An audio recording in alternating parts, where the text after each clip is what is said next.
ന ന ന കൃതണരകാം കൃതണരകാം കൃതണരകാം കൃതണരകാം കൃതണരകാം കൃതണരകാം കൃതണരകാം കൃതണരകാം ന ന ന.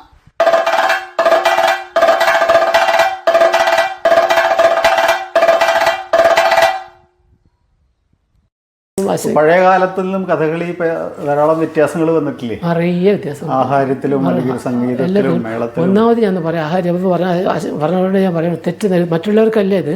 അതെ അതെ. ഒന്നിപ്പം നമസ്കരിക്കുക നമ്മൾക്ക്. അപ്പോൾ ഈ ഇതെല്ലാം വന്നിങ്ങോട്ട് പറഞ്ഞ് അടിയിലുള്ള കെട്ടും തണ്ടും മുഴുവൻ കാണുമ്പോൾ ആ കലാകാരൻ, ദിവ്യ കലാകാരൻ, ആ ക്യാരക്ടർ നമ്മൾ മറന്നു പോവാണ്. അതുകൊണ്ടാണ് നമ്മൾ ഞങ്ങൾക്കൊക്കെ കിട്ടിയത് ഈ കൈ വെച്ചിട്ട് ഇരുളടങ്ങുന്നതായിരിക്കും ഉടുത്തിട്ട് ഇങ്ങനെ നിൽക്കുകയാണ്. അത് ഇങ്ങോട്ട് വരാനും പറ്റില്ല, എല്ലാം തുണിയാണ്, എല്ലാം നമ്മൾക്ക് ഞൊറിഞ്ഞൊഴിച്ചത്. ഇപ്പോൾ വെച്ചാൽ എല്ലാം ഇതല്ലേ, അത് ടക്കെന്ന് അങ്ങനെ വരികയത്. അപ്പോൾ താഴത്തുള്ള ചന്തിയും മഞ്ഞ കെട്ടും പൊട്ടും, എന്നാൽ അതോട് ചേർന്ന് പോകുന്ന ഒരു കളറോ ഇതൊക്കെ ഉണ്ടായിച്ച തരകളില്ല. ഒന്ന് കറുപ്പാരിക്കാലും വെളുവാരിക്കാലും ഒന്ന് കീറിയിട്ടുണ്ടാകുമെന്നുമില്ല.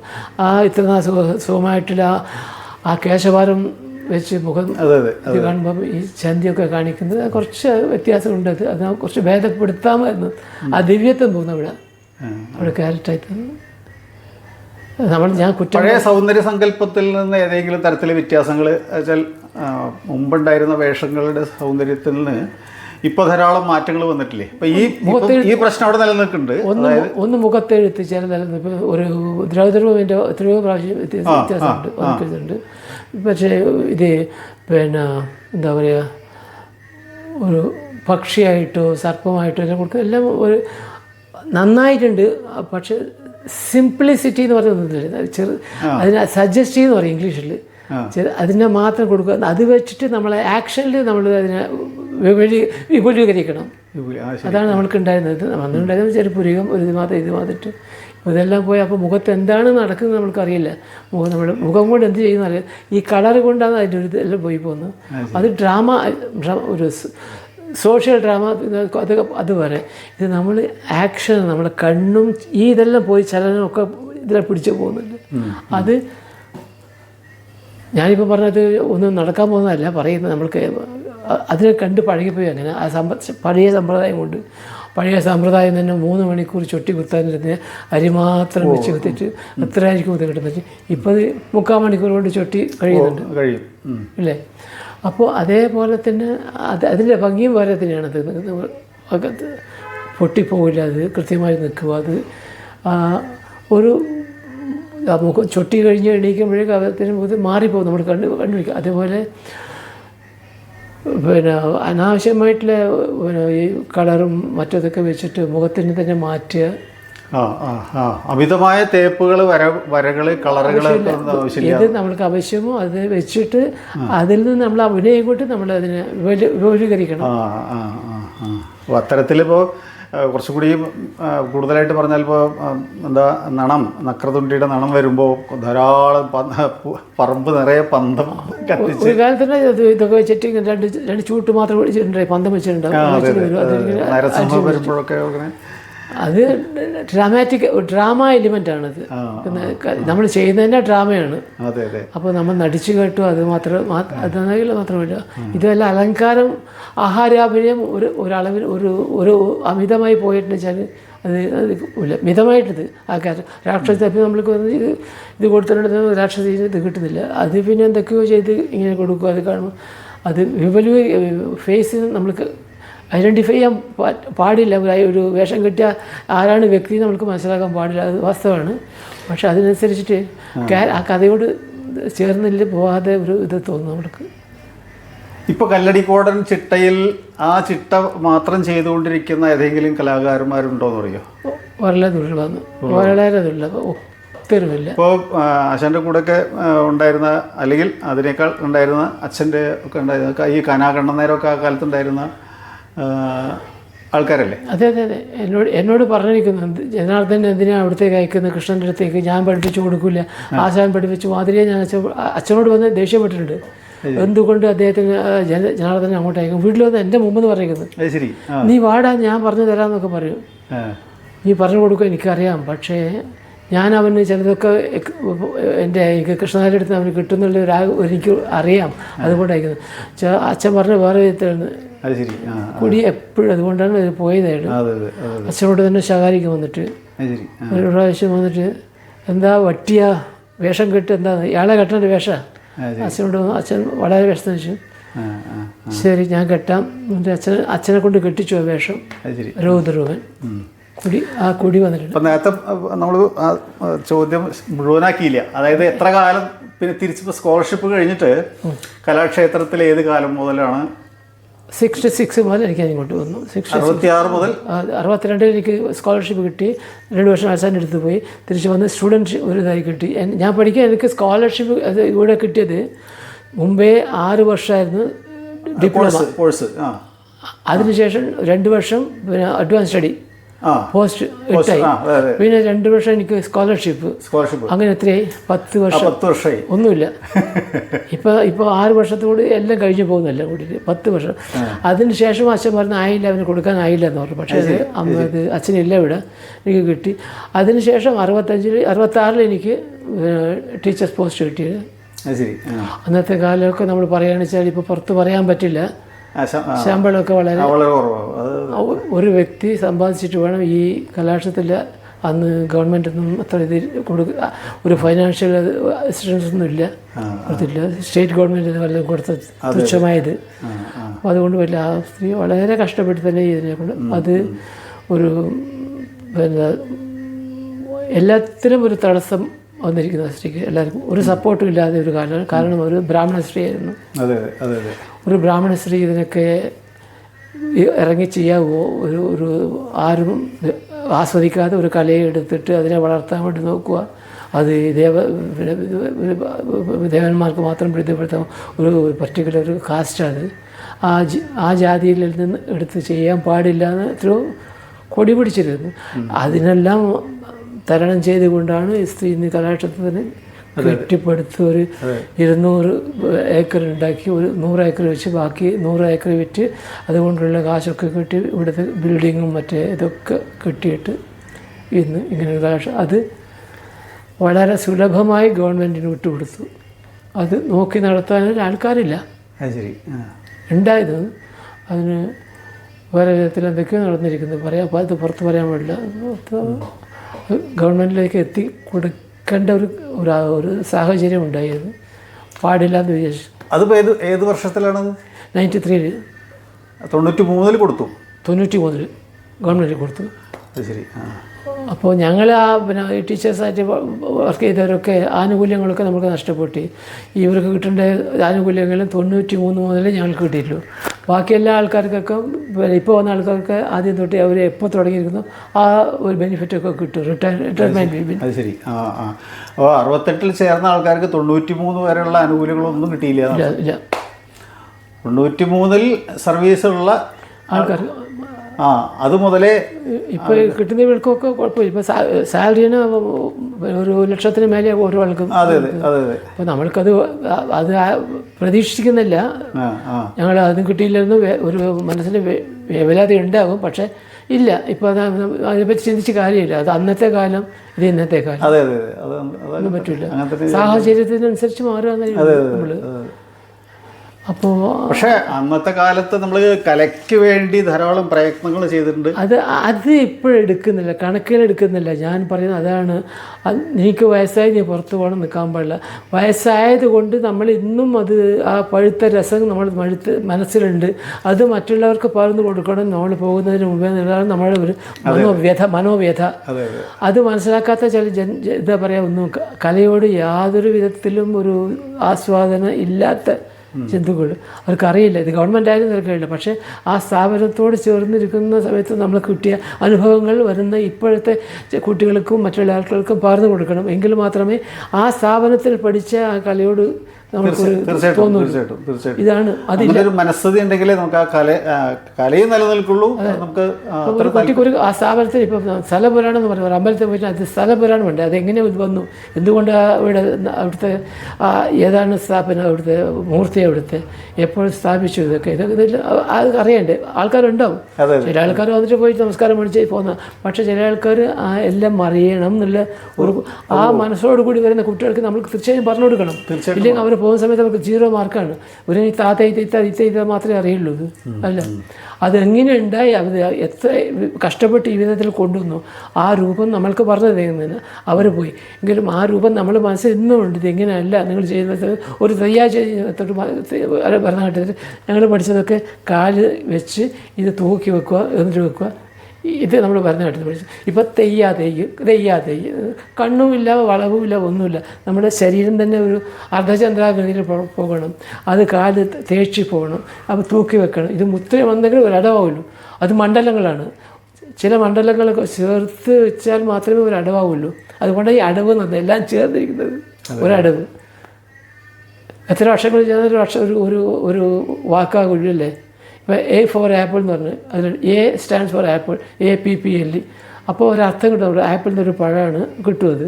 അപ്പോൾ ആ പഴത്തിന് എഴുതി കാണിച്ചാലും ഇപ്പോൾ ഒരു ആപ്പിളിന് അത് കാണണം, നമ്മൾക്ക് ചെയ്ത് കാണിച്ചെങ്കിലേ മനസ്സിലാൻ പറ്റുള്ളൂ. ഇതെങ്ങനെയാണ് ആ ഗുരു പറഞ്ഞത്, ഇങ്ങനെയാണ്. അതിപ്പോൾ കാണാത്ത സമയത്ത് നമ്മൾ പറഞ്ഞു പോകുന്നത് മനസ്സിൽ നിന്ന് അതങ്ങനെ അല്ലല്ലോ എന്ന് പറഞ്ഞ് അതെടുക്കാനുള്ള ഒരു മനസ്സിൽ വെച്ചാൽ തിരക്കില്ല പറയാം. അന്ന് ആ കാലത്ത് അങ്ങനെയാണ്, ഇപ്പോഴും ഞങ്ങൾ ഇങ്ങനെ ചെയ്യുന്നത്. പിന്നെ നമ്മൾക്കൊന്നും പറയാനില്ല. അപ്പോൾ ആ സ്ഥാപനത്തോട് ഒട്ടിയിരിക്കുന്ന ചില സംഗതികൾ ഇന്നുമുണ്ട്. അതറിയാതെ കൊണ്ട് അതിനെ ചെയ്യാൻ പോകുന്ന ആൾക്കാർക്ക് അത് തെറ്റാണ്. അത് ചെയ്തു വെച്ച ആൾക്കാർ ശപിക്കും നമ്മൾക്ക് വലിയവരോട്. അപ്പോൾ പ്രത്യേകിച്ച് അത്ര ധാരാളം ബുദ്ധിമുട്ടിയിട്ടാണല്ലോ അങ്ങനെ ഒരു സ്ഥാപനം ഉണ്ടായിരിക്കുന്നത്. അത് കാണാതെ പോകുന്നത് കഷ്ടമാണ് ശരിക്കും പറഞ്ഞാൽ. നമ്മളിപ്പോൾ പറയുന്നതൊക്കെ വെച്ചാൽ നമ്മൾക്ക് അധികാരമില്ല പറയാൻ വേണ്ടിയിട്ട്, പക്ഷേ ചിലതെല്ലാം കേട്ട്. പക്ഷെ അധികാരമില്ലെങ്കിലും നമുക്ക് അവകാശം ഉണ്ടെന്ന് പറയാൻ. അധികാരം വേറെ, ഈ പറയാൻ അവകാശം എന്ന് പറയുന്നത് നമ്മളതിന് വേണ്ടി ധാരാളം പ്രയത്നിച്ചിട്ടുണ്ട്. എത്രയോ പ്രയത്നിച്ച രാപ്പകൽ അധ്വാനിച്ച് അതാണ് നമ്മൾ ആ കലയോട് മറ്റ് തരത്തിലുള്ള കാഴ്ചകൾ ഉണ്ടാകുമ്പോൾ നമുക്കത് പറയാനുള്ള അവകാശമുണ്ട്. തീർച്ചയായിട്ടും അതിപ്പോൾ മനസ്സിലാക്കാനുള്ള ആൾക്കാരില്ല, മനസ്സില്ല മാത്രം അതിൽ ഒന്ന്.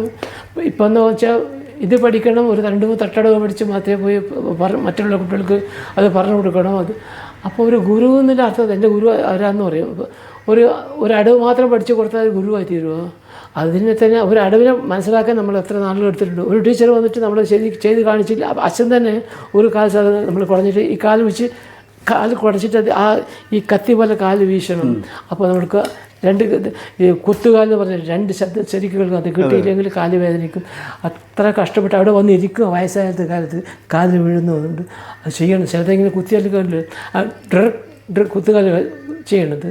അപ്പോൾ ഓരോന്നും അത്ര മനസ്സിരുത്തി പറഞ്ഞു തന്ന് മനസ്സിരുത്തി നമ്മൾ പഠിച്ചത് ഒന്നും ഒരു സമയം ചിലവാക്കാതെ കണ്ട് പെട്ടെന്ന് പറഞ്ഞു കൊടുക്കുക വെച്ചാൽ അത് കലയല്ല. അത് കല പഠിക്കാൻ വേണ്ടി വേറെ എന്തൊക്കെയോ ഉണ്ടല്ലോ ഇപ്പോഴേക്കും.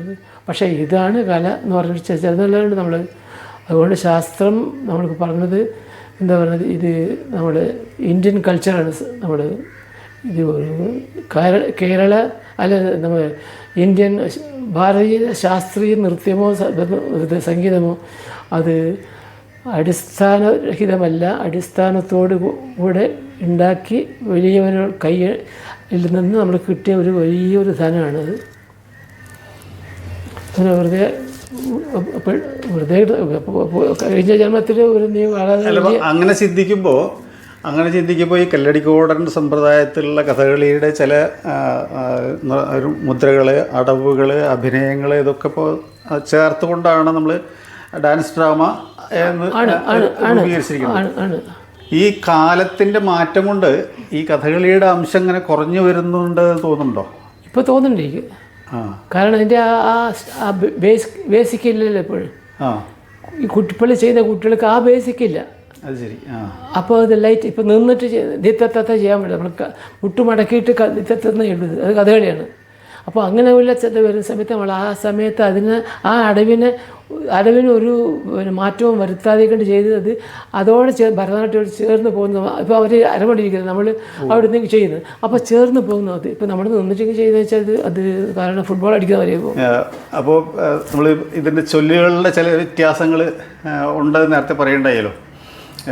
അത് കല്ലടിക്കോടൻ ശൈലിയിലുള്ള ചൊല്ലുകൾ എങ്ങനെയാണ് അത് ഒന്ന് ചൊല്ലുക എന്ന് ഒന്ന് കേൾപ്പിച്ചു തന്നാൽ. ഞാൻ വായിത്താലും ഞാൻ പറഞ്ഞ് കേൾപ്പിക്കാം. ഓക്കെ, ആദ്യത്തെ വട്ടം വെച്ച് വെച്ചാൽ ഞാൻ പറയാത്. ധിത്തത്ത ധിത്തത്ത ധിത്തത്ത ധിത്തത്ത ധിത്തത്ത ധിത്തത്ത ധിത്തത്ത ധിത്താദിഗതത്തൈ തൈ ധിത്താദിഗതത്തൈ തൈ ധിത്താദിഗതത്തൈ തൈ ധിത്താദിഗതത്തൈ തദിഗതത്തൈ തദിഗതത്തൈ ധിത്താദിഗതത്തൈ തൈ തദിഗതത്തൈ. ഒരു കലാശാസ്ത്രം. പിന്നെ ഇത്തീത്ത കുറച്ചുകൂടെ വിപുലമായി ചെയ്യുന്നുണ്ട് ഒരു കലാശാല. ഇത്തീത്ത സാധാരണ ഇത്തി ഇത്ത ഇത്തിത്തിത്ത ഇത്തി ഇത്ത ഇത്തിത്തിത്ത ഇത്തി ഇത്ത ഇത്തിത്തിത്ത ഇത്തി ഇത്ത ഇത്തിത്തിത്ത ഇത്തിത്തിത്ത ഇത്തിത്തിത്ത ധിത്ത തദ്ധിന്തത്ത ധിത്ത ഇത്ത ധിത്ത സാധാരണ ചെയ്യുന്നത്. ഇതിൽ നിന്ന് കുറച്ചുകൂടെ വ്യത്യാസം ചെയ്തിട്ടുള്ളത് അശുചിക്ക് ഇത്തി ഇത്ത ഇത്തിത്തിത്ത ഇത്തി ഇത്ത ഇത്തിഗതിഗിത ഇത്തി ഇത്ത ഇത്തിത്തിത്ത ഇത്തി ഇത്ത ഇത്തിഗതിഗിത ഇത്തി ഇത്ത ഇത്തിഗതിഗിത ഇത്തി ഇത്തിഗതിഗിത ഇത്തിഗതിഗിത ഇത്തിഗതിഗിത ഇത്തി തിഗതിഗിത ഇത്തി തിഗതിഗിത തിഗതിഗിത തിഗതിഗിത തിഗതിഗിത തിഗതിഗിത ധിത്തത്ത ധിന്തത്ത ധിത്തേ ഇത്ത ധിത്ത ദിഗിതത്തേ. ഇതുള്ളൂ. പിന്നെ ഒന്ന് സാമ്പിൾ പറയാം. അഷ്ടകലാശത്തിൽ ഇത് ചെയ്യുന്നതിൽ സാധാരണപ്പെട്ടതിന് നമുക്ക് പിന്നെ ഒടുവിലത്തത് ഒന്ന് മാത്രം ആദ്യത്തെ ഞാൻ പറയാൻ സാധ്യത. ഇത് ലാസ്റ്റ് മറ്റത് എല്ലാം വേണമെന്നില്ല, മാത്രം തന്നല്ലേ തോമ്പതികൊന്നും വേണ്ടല്ലോ. വേണ്ട വേണ്ട വേണ്ട. ഒന്ന് താ താ കിട്ടത്തക്ക് താ തക്കിട്ട കിട്ടത്തക്ക് താ കിട്ടത്തക്ക് താ താ താ കിട്ടത്തക്ക് താ തക്കിട്ട കിട്ടത്തക്ക് താ കിടത്തക്ക് താ താ താ കിട്ടത്തക്ക് താ തക്കിട കിടത്തക്ക് താ കിടത്തക്ക് താ താ താ കിടത്തക്ക് താ തക്കിട കിടത്തക്ക് താ കിടത്തക്ക് താ കൊതി കൂത കൂട്ട് തക്കിട കിടത്തക്ക് താ. ഇത് 4 വട്ടം ഇത് ചതുരംഗമായി ചെയ്ത് തന്നിട്ട് അത് കാർവ് വന്നിട്ട് നമ്മൾ സാധാരണ വരണത്തിൽ താ താ താ കിടത്തക്ക് താ തക്കിട കിടത്തക്ക് താ കിടത്തക്ക് താ കിട് തത്ത ദിന്ന 6 ലക്ഷം കൊടുത്തിട്ട് അതുപോലെ ചുറ്റും വന്ന് ഇടത് വലത് സ്ക്വയറിൽ ചെയ്ത് വന്ന് കഴിക്കുക. ലാസ്റ്റിൽ അതേ സ്ഥലത്ത് വന്നിട്ട് നമ്മൾ ഫുള്ളായിട്ട് കഴിക്കുന്നത്. അങ്ങനെ ഒരു മാറ്റത് അഷ്ടകലാശ ഇത് കലാശത്തിലെ ഇത് ഇപ്പോൾ നമ്മൾക്ക് അതിലും ഒരു ഇത് അഷ്ടകലാശ ഇത് താത്താക്കിടത്തൊക്കെ മുന്നോട്ടിയാണ്.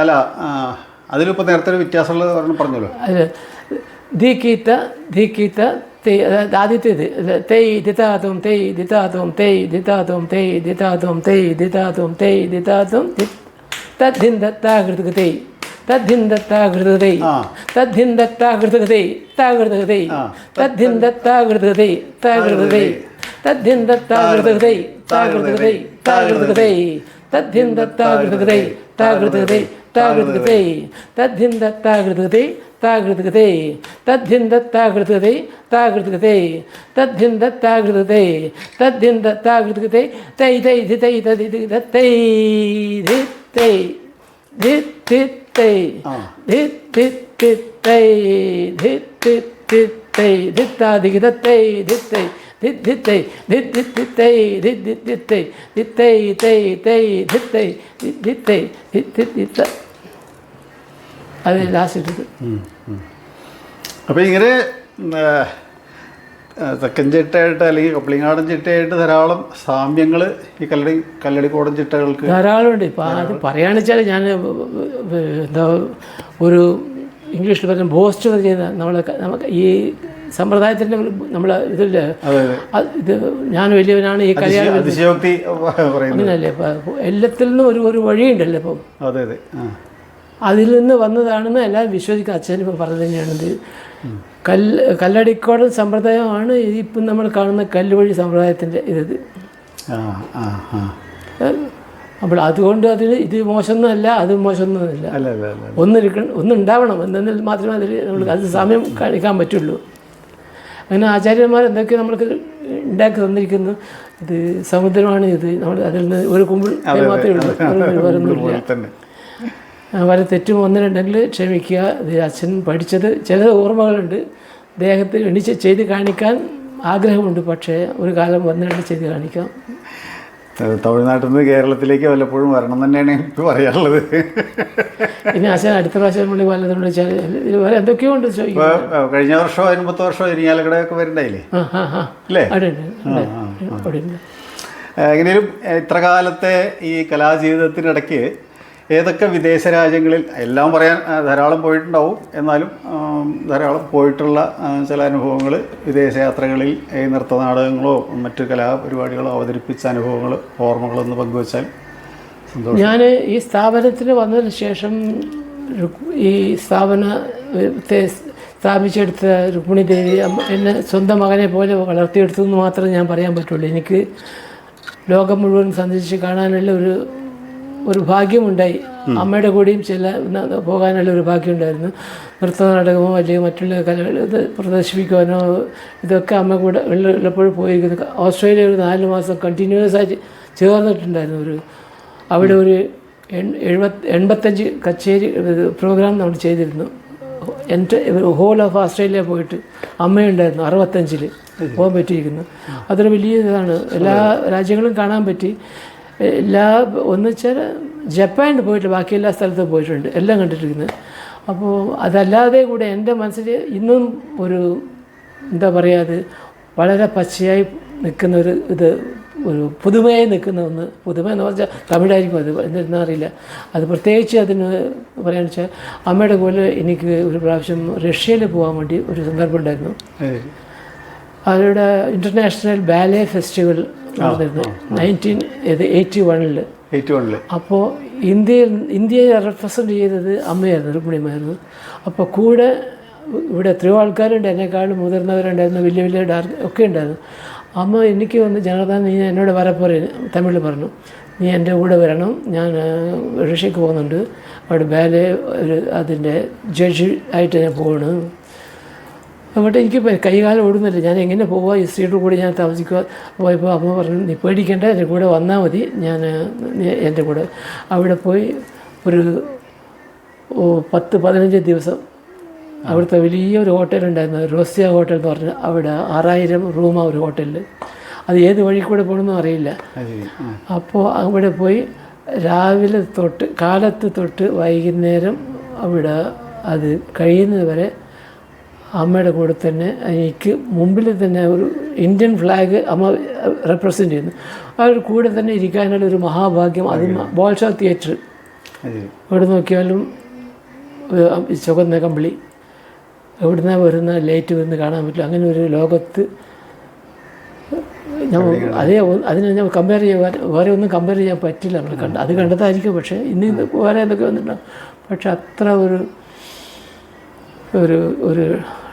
ആർട്ട് ഫോമിന് ഇത്ര ഒരു ഉത്തേജനം നൽകുന്ന അത് റഷ്യൻ ബാലേക്ക്.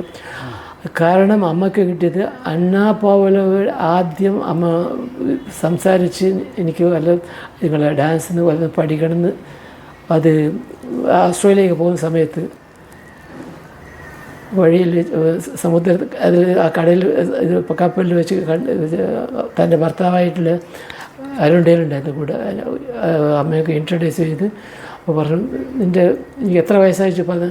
എനിക്ക് 20 വയസ്സായിരുന്നു.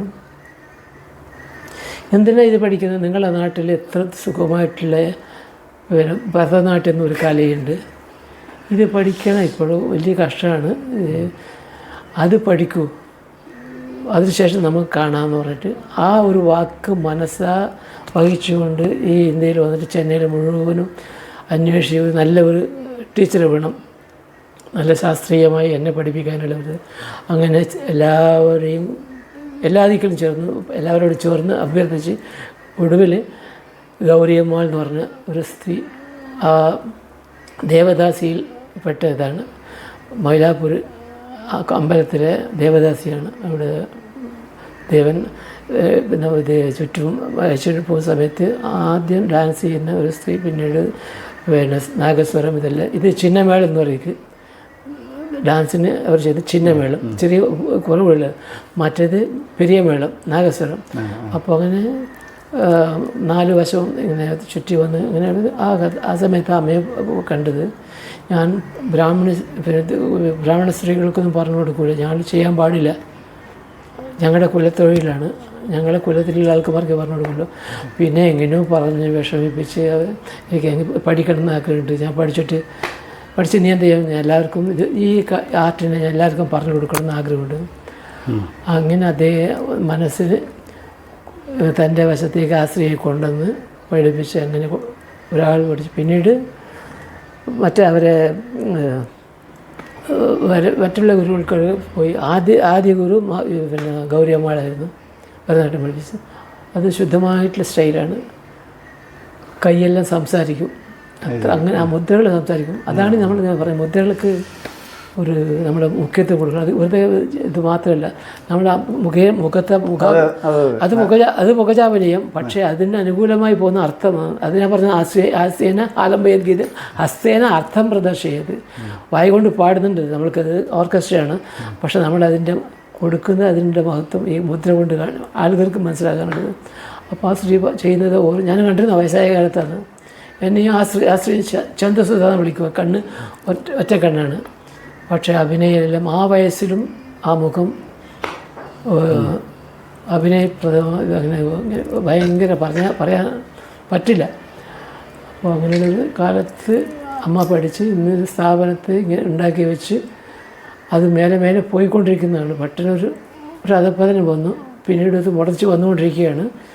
അതിലുള്ള ആൾക്കാർ അതിൻ്റെ സ്ഥാനത്തെ മനസ്സിലാക്കിക്കൊണ്ട് മറ്റുള്ളവർക്ക് പറഞ്ഞു കൊടുക്കണം എന്നുള്ളത് ആ ശാസ്ത്രീയമായിട്ടുള്ളത്. പുരസ്കാരങ്ങൾ ഏതൊക്കെയാണ് ലഭിച്ചിരിക്കുന്നത്, അല്ലെങ്കിൽ പറയാൻ പറ്റുന്നത്? അത് അത്ര കലാജീവിതത്തിലെ ഏറ്റവും പ്രധാനപ്പെട്ടതാണുള്ളത്. എനിക്ക് കേന്ദ്ര സംഗീത അക്കാദമി അത് കിട്ടിയിട്ടുണ്ട്. അത് ഏത് വർഷത്തിലായിരുന്നു? 2014 അതാണ്. പിന്നെ ഞാൻ അതിനെപ്പറ്റി അധികം പറയാത്ത ഇതേ പിന്നെ അവാർഡ് എൻ്റെ അച്ഛനും മേടിച്ചിരിക്കുന്നത് 1958. അപ്പോൾ അത് അച്ഛൻ മേടിച്ചത് അതിന് അദ്ദേഹത്തിൻ്റെ ഒരു കാൽ വിരലിലൂടെ നമ്മൾക്കില്ല, കാൽ നഖത്തിലൂടെ, പക്ഷേ അത് എന്തോ തന്നു മേടിച്ചു. പക്ഷേ ഇന്നും അതിന് ഞാൻ താരതമ്യം എടുത്ത് നോക്കാൻ പറ്റില്ല. അങ്ങനെ ഇപ്പോൾ ഇവിടുത്തെ എല്ലാ സഭകളും എന്നെ ആദരിച്ചിട്ടുണ്ട്, തമിഴ്നാട്ടിലെ എല്ലാ കലകളും. പിന്നെ സിംഗപ്പൂർ പോയിട്ടുണ്ടായിരുന്നു. ഓരോരിക്കലും അങ്ങനെ പോയതെങ്കിലൊക്കെ അത് ഒരു ദുഷ്പേരോടുകൂടി വന്നിട്ടില്ല. അത് ഗുരുവിൻ്റെ അനുഗ്രഹം മാത്രമാണ്.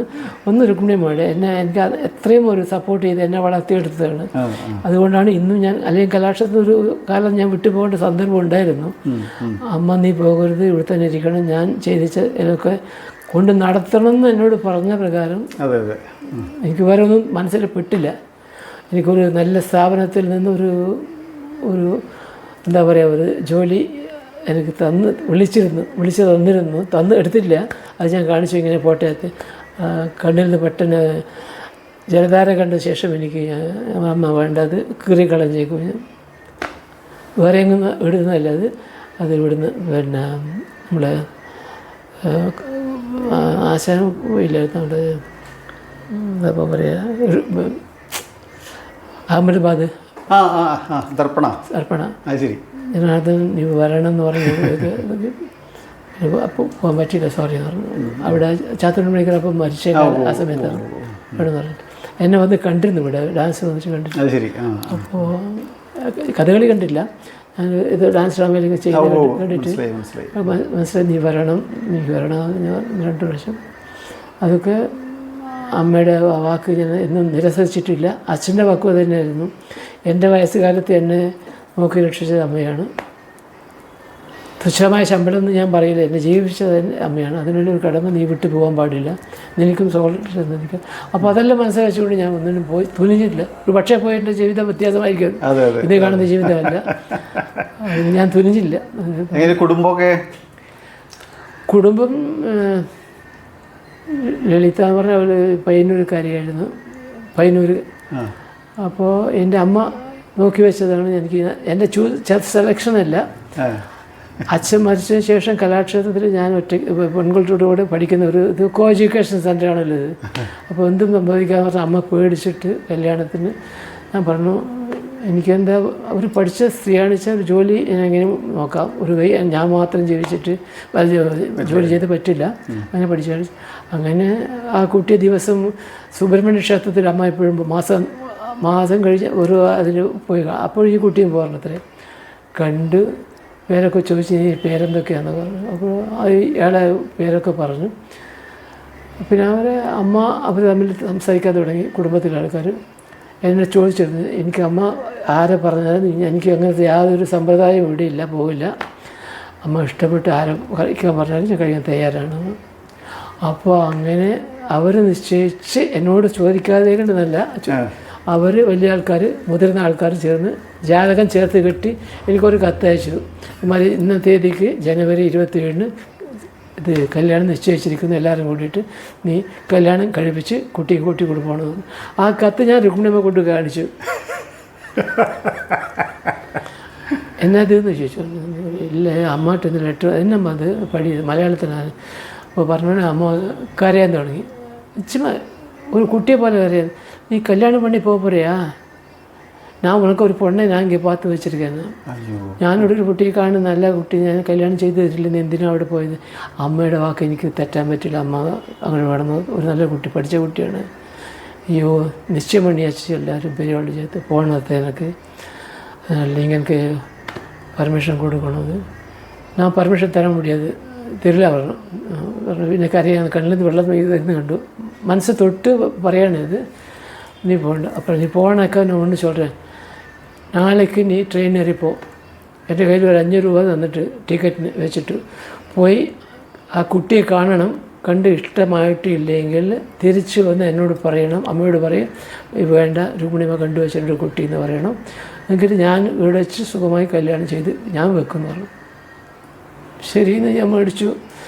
അവിടെ പോയപ്പോൾ എല്ലാം നിശ്ചയിച്ചിരിക്കുന്നു. അമ്മയെ അവമാനപ്പെടുത്താൻ പറ്റില്ല, അവരത് നിശ്ചയിച്ചു. ഞാൻ പോയി അവരോട് ഞാൻ കല്യാണം കഴിക്കില്ല എന്ന് പറഞ്ഞിട്ടുണ്ടെങ്കിൽ അത് അമ്മയ്ക്ക് ഞാൻ ചെയ്യുന്ന തെറ്റ് അത് ജന്മത്തിൽ മറക്കാൻ പറ്റില്ല. അമ്മയുടെ വാക്ക് ഞാൻ ശിരസാവഹിച്ചുകൊണ്ട് ഞാൻ ശരിയെന്ന് പറഞ്ഞു. ഞാൻ എന്നാൽ കുട്ടിയെ കാണുന്നില്ല. അമ്മയോട് ഞാൻ രുക്മിണിയമ്മയോട് ഞാൻ കളവ് പറഞ്ഞേക്കാം, അവിടെ നിന്ന് കണ്ട് എനിക്ക് ഇഷ്ടപ്പെട്ടു എന്ന് പറയാം. ഞാൻ ആ കുട്ടിയെ കണ്ടില്ല.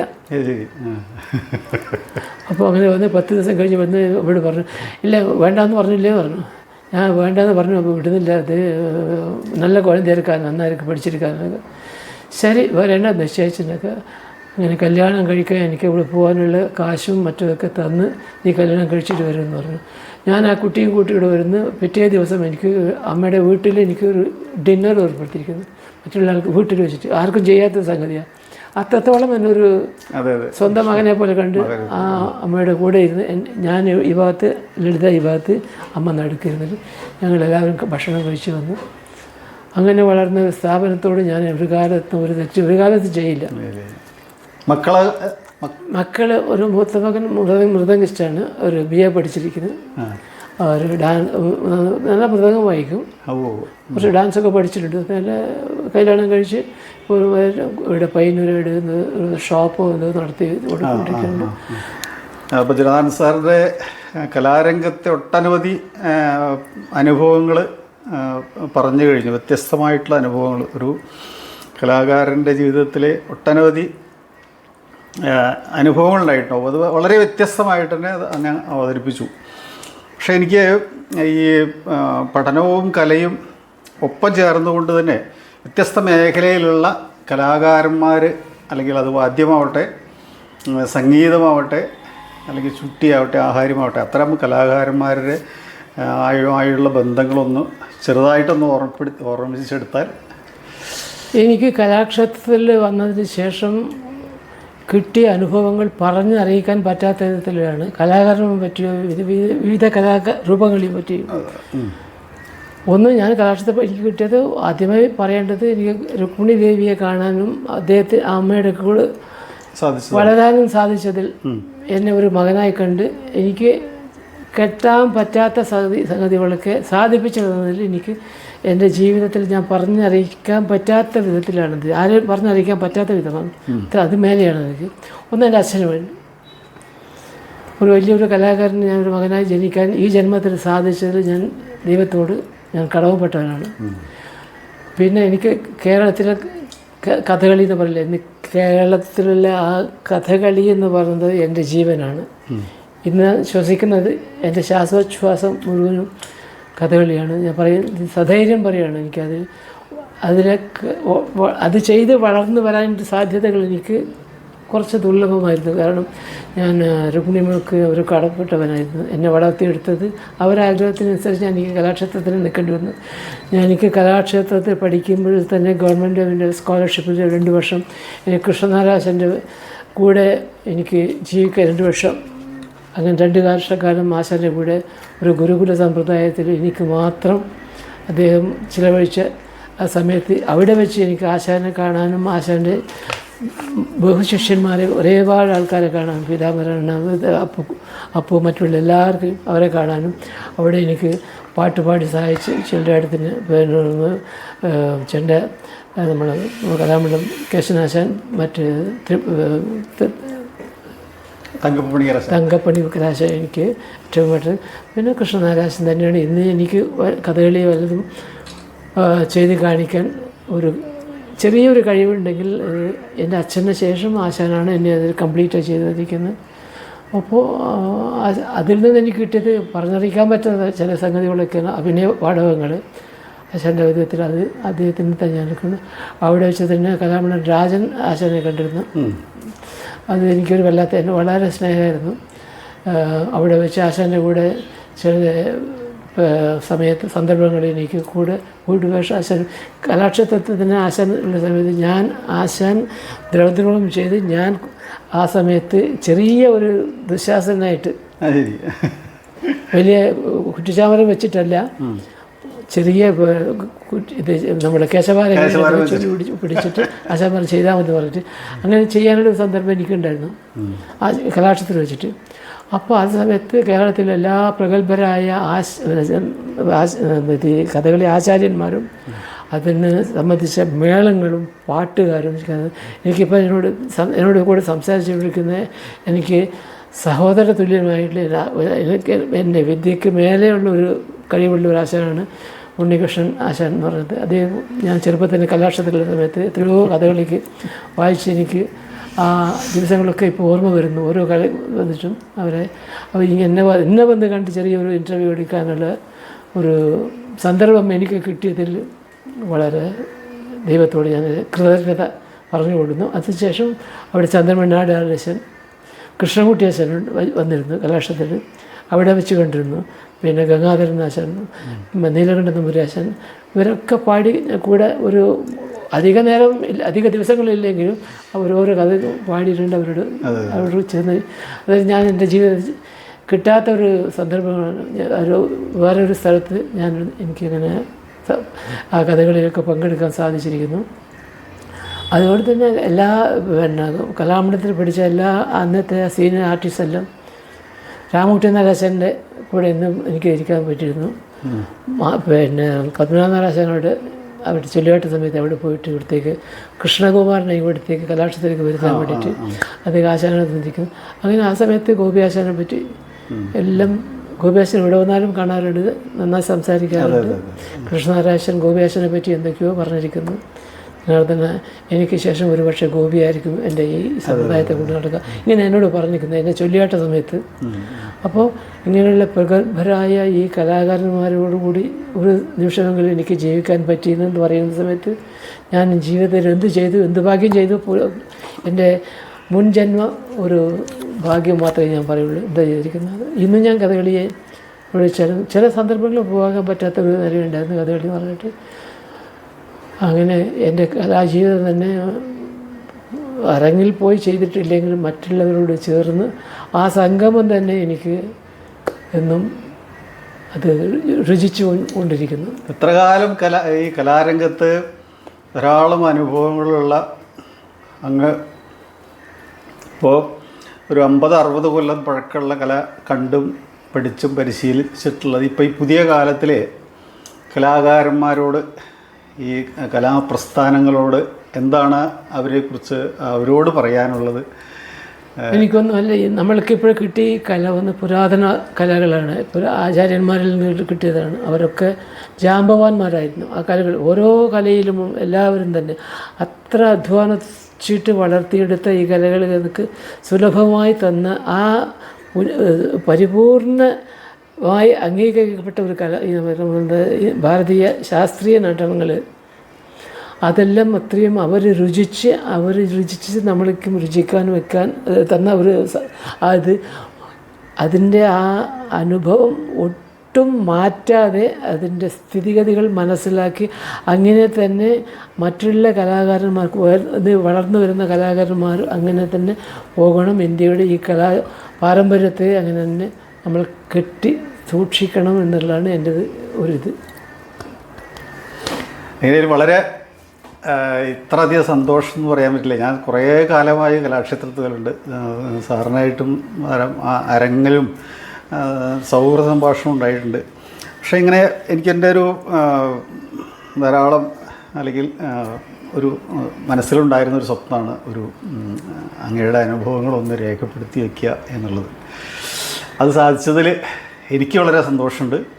അങ്ങേപോലെ ഉയർന്ന വളരെ സീനിയറായിട്ടുള്ള ഒരു കലാകാരൻ ഇതിനുവേണ്ടി സമയം കണ്ടെത്തി ചെലവഴിച്ചു എന്നതിൽ വളരെയധികം സന്തോഷമുണ്ട്. ഇത് അങ്ങയുടെ ഈ ഭാഷണവും അനുഭവങ്ങളും ആസ്വാദകർക്കും ഏറ്റവും ഹൃദ്യമാകും എന്ന ഉറച്ച വിശ്വാസമുണ്ട്. അങ്ങയുടെ അഭിപ്രായം പോലെ തന്നെ വളർന്നു വരുന്ന കലാകാരന്മാർ ഈ കലയിൽ നമുക്ക് ഏത് തരത്തിൽ നമ്മൾക്ക് തന്നുവോ അതേ തരത്തിൽ ഒട്ടും മാറ്റു കുറയാതെ പുതുതലമുറ പകർന്നു കൊടുക്കാനുള്ള സന്മനസ് അവർക്കുണ്ടാകട്ടെ. ഈശ്വരന്മാർ അനുഗ്രഹിക്കട്ടെ പ്രാർത്ഥിച്ചുകൊണ്ട് ഞാനിങ്ങനെ എൻ്റെ നന്ദി രേഖപ്പെടുത്തും. എനിക്കറിയില്ല, ഇത്രയും ദൂരത്തു നിന്ന് വന്ന് ഇന്ന് വൈകുന്നേരം ഒരു കളിയുണ്ട്, അതും ഒട്ടും പുറപ്പെടുത്താതെ വന്ന് എന്നോട് ഇത്തിരി സംസാരിച്ച് എനിക്ക് മനസ്സിലുള്ളത് പകർന്ന് തരാൻ ഒരു സന്ദർഭം തന്നതിന് അത്യധികം എനിക്ക് മനസ്സിന് ഒരു സന്തോഷം തരുന്നതാണ്. ഒന്നും മറക്കാൻ പറ്റാത്തതാണ് ഈ ചേർച്ച. ആരും ചെയ്യാത്തൊരു സംഗതിയാണ്. ഞാൻ മറന്നുപോയ ഒരു കലാകാരനാണ്. അത് ഇവിടെ തന്നെ ഞാൻ ചെയ്ത് ഇപ്പോൾ അവരൊന്നും പറയില്ല. പക്ഷേ വളരെ സന്തോഷം എന്ന് ഞാൻ പറയൂ. അങ്ങേറ്റം അച്ഛൻ അതൊന്നും ചെയ്തത് അച്ഛൻ ചെയ്ത് അയ്യോ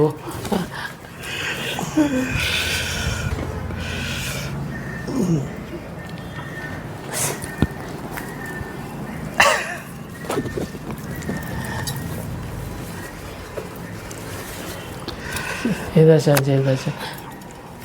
അയ്യോ അങ്ങനെ ചെയ്യരുത്.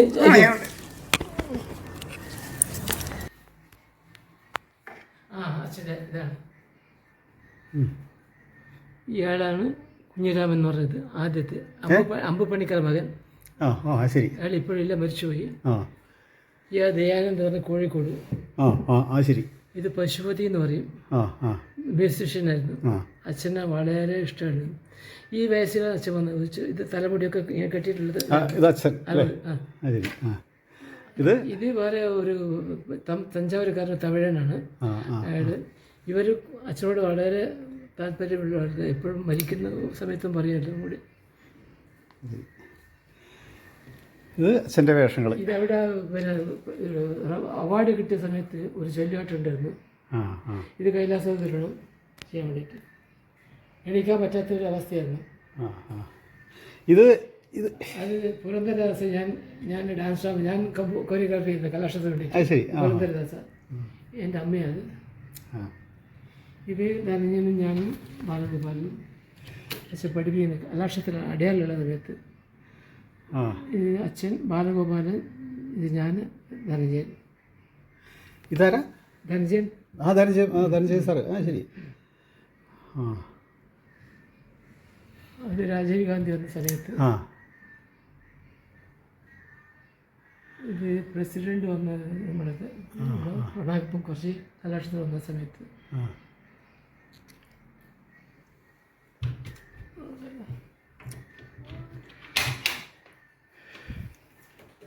അത് കൃഷ്ണവേണി ഞാനും സി വി രാമനായിട്ടത് പട്ടാഭിഷേകത്തിൽ.